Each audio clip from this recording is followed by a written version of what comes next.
So hey guys, welcome back. Today we're diving into episode 11 of the Fragrant Flower Blooms with Dignity. If you haven't watched my breakdowns for the earlier episodes yet, what are you even doing? Go catch up first because this story builds step by step. But if you're all caught up, then let's jump right into episode 11 without wasting time. Oh, and don't forget to hype this up in the comments, it really helps. The episode opens in the familiar setting of Chidori High, Rintaro's school, where we see him completely zoned out, lost in thought, and we very quickly realize why. The poor guy is stressing, and I mean really stressing, over what gift he should possibly give Waguri for her birthday. We get a quick flashback to the night before. A simple scene that has completely upended his world. We see the glow of his phone as a message from Subaru pops up, casually revealing that Waguri's birthday is on the 22nd of the month. That one text message clearly shook him to his core. You can see the realization dawn on him. This is the very first time he's ever had to seriously think about giving a girl a present, let alone a girl who means this much to him. Back in the present, he's staring blankly into space, his face tense, his mind running at 1,000,000 miles per hour. We get to hear his internal monologue, and it's so revealing. He admits to himself, I don't even know enough about Waguri yet. I don't know what she likes, what would make her happy. But I really want to know more about her. And that single, powerful thought just amplifies his desire to get her something truly meaningful. Something that isn't just a generic gift, but a real expression of his feelings. Of course, this is still a high school classroom. Right at the peak of his internal crisis, his teacher shouts his name, snapping him violently out of his daydream and embarrassing him in front of the entire class. It's a classic Rintaro moment, a tough-looking guy inwardly panicking about something incredibly sweet. Cut to later that day, Rintaro's back in the comfort of his home, talking to his mom in the kitchen. He tries to be slick, casually asking if there's a popular bakery nearby, but his mom's intuition is razor sharp. She immediately gets suspicious, her eyes narrowing as she asks, "Why are you asking? Got a date?" He panics for a second, flailing his hands and getting defensive. No, it's not like that at all. The denial is so quick and clumsy it's adorable. Then, realizing he's cornered, he relents and admits the truth that Waguri's birthday is coming up and he wants to get her something special. His mom teases him just a little, enjoying his flustered state, before her expression softens. She then makes a serious suggestion. Why don't you make her a cake yourself? Rintaro nearly falls over in shock. Wait, what? Are you serious? I've never made a cake in my entire life. But his mom, ever practical, reminds him that he's not useless in the kitchen. He's helped around their family's diner plenty of times. She then tells him to talk to his father. He'll help you.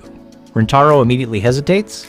We see the conflict on his face. His dad is always overworked, always exhausted from running the family business. Asking him for help with something so personal feels incredibly selfish. Just as that thought crosses his mind, they hear a loud, sickening thud from the other room. They rush over and find his dad passed out on the stairs from sheer overwork. His mom just sighs, a mix of frustration and worry in her voice. See? He's done it again. The next morning, the atmosphere is heavy. Rintaro is quietly eating breakfast while his dad sleeps deeply on the couch. His mom says something that clearly hits Rintaro hard. You know, your dad made that cake for your friends the other day because he wanted it to taste perfect for them. He puts his all into everything he makes.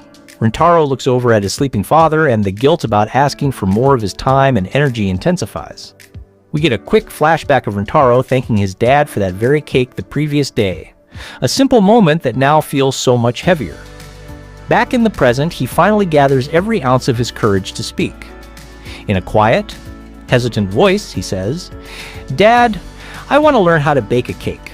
His father stirs and wakes up, looking at him with shocked, tired eyes. "What for?" Rintaro admits softly, barely making eye contact. "It's for a friend's birthday. I want to make her feel special." His dad is silent for a long moment, studying his son. Then, he asks a crucial question. What message does he want the cake to send? After thinking, Rintaro says he wants to thank her and, most importantly, make her smile. A slow smirk spreads across his dad's face. "All right, I'll teach you. But there's one condition. If I'm teaching you, you'd better take it seriously. No half-baked effort, literally."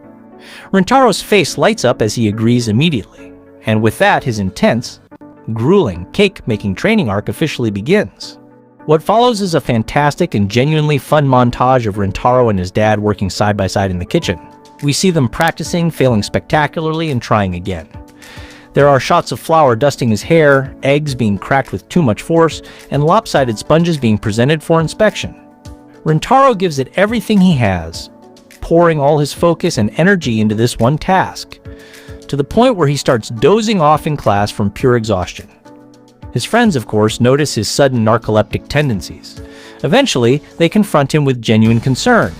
"Dude, why are you so tired these days? You're not getting into trouble again, are you? Are you okay?" When he finally admits that he's been staying up all night to practice cake making for a girl, they're stunned into silence for a beat, and then of course immediately ask when they get to be the taste testers. Rintaro just laughs it off, his exhaustion momentarily forgotten. Not yet. It has to be perfect first. It's a great moment showing how supportive his friends are, even if they show it through teasing. Meanwhile, over at Kikyo, Waguri's school, her own friends are just as sweet.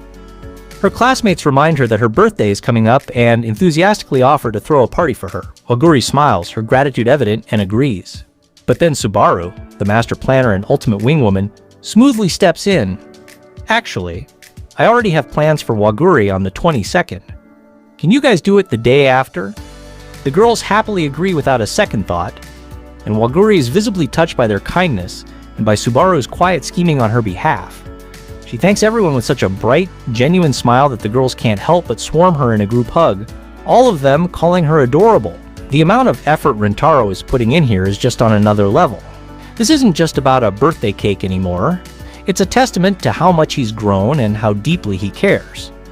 If you're loving this breakdown and rooting for our boy as much as we are, please take a second to hit that like button and subscribe to the channel. It costs you nothing, but it really helps us keep making content for the shows we all love. Now let's see if all this sleepless, flour-dusted hard work finally pays off. Back at Rintaro's home, after countless attempts, he finally completes a cake that meets his dad's impossibly high standards. His dad inspects it, takes a small bite, and gives a firm nod, "You've passed." The relief and pride that wash over Rintaro's face are incredible. He beams, carefully packing up the cake as if it's the most precious object in the world, and gets ready to deliver it. Meanwhile, Waguri receives a message from Rintaro. It's simple and direct, asking to meet her on the 22nd because he has something to give her. She's completely shocked. Could he have possibly figured out it's her birthday? She calls Subaru right away, who cheerfully and shamelessly admits, "Yup, I told him." "You're welcome." Waguri blushes furiously, a mix of embarrassment and excitement. She then admits to Subaru that she's actually really happy that Rintaro knows. Finally, the big day arrives. We follow an incredibly nervous Rintaro as he follows Waguri's location on his phone. It's the first time he's ever gone to this residential area, and he's clearly out of his element. His heart is pounding, and his mind is racing with self-doubt. Will she even like the cake? What if she hates sweets? What if it tastes bad? What if it got ruined on the way here? And then he sees her standing there, waiting for him. He panics for a second, then runs up to her, apologizing breathlessly for keeping her waiting before wishing her a heartfelt happy birthday. He awkwardly shoves the gift box into her hands. At first, she's speechless, just staring at him, before she softly thanks him, her voice filled with emotion as she says she's honestly so happy. Rintaro, ever shy, tells her to open it when she gets home since it's a cake. Waguri, however, is having none of that. She insists on opening it right now and, grabbing his hand, drags him to her favorite childhood park nearby. She finds a bench, opens the box, and her eyes go wide. The cake is simple but looks beautiful, clearly made with care. When Rintaro shyly admits that he made it himself, Waguri is utterly shocked, then deeply, profoundly touched. You can see the waves of emotion on her face. She thanks him again, her voice thick with feeling, and says, "You know, you've changed my life more than you think. This really means a lot." Rintaro just smiles, a genuine, relaxed smile. Mission accomplished. Later that night, the scene shifts to Waguri at home. We see her just staring at the cake on her table, her face wearing the cutest, most contemplative expression before she finally takes a bite. And her reaction?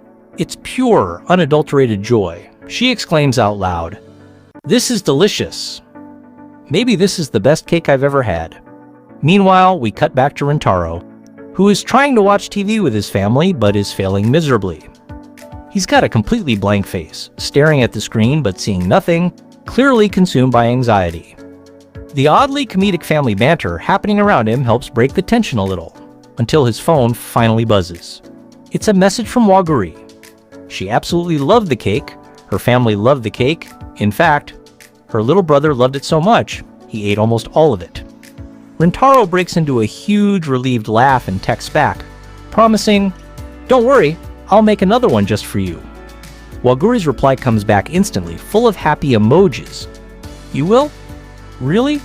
The wave of relief that washes over Rintaro is so intense that he literally drops to the floor, all the tension leaving his body at once. And they end the night, exchanging a cheerful, easy goodnight, their connection stronger than ever.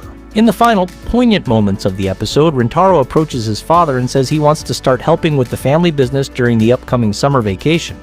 His parents are surprised, to say the least, but he explains with a new, quiet confidence. "Next time I gift Waguri a cake, I want it to be even better." This one line says it all. It's not just about the cake anymore. It's about self-improvement, about commitment, about building a future where he can be proud of what he can offer. His dad just smiles, full of pride for the man his son is becoming, and agrees. Rintaro thanks him, and we close out the episode with him laughing softly to himself, feeling lighter, happier, and more hopeful than we have ever seen him. And that's where episode 11 leaves us, on a perfect, heartwarming note.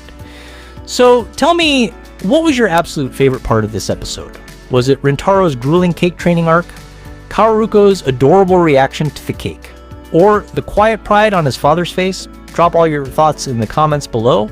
And if you enjoyed this breakdown, please don't forget to like, subscribe, and ring that bell for more. We'll be back very soon with the explanation for the next episode.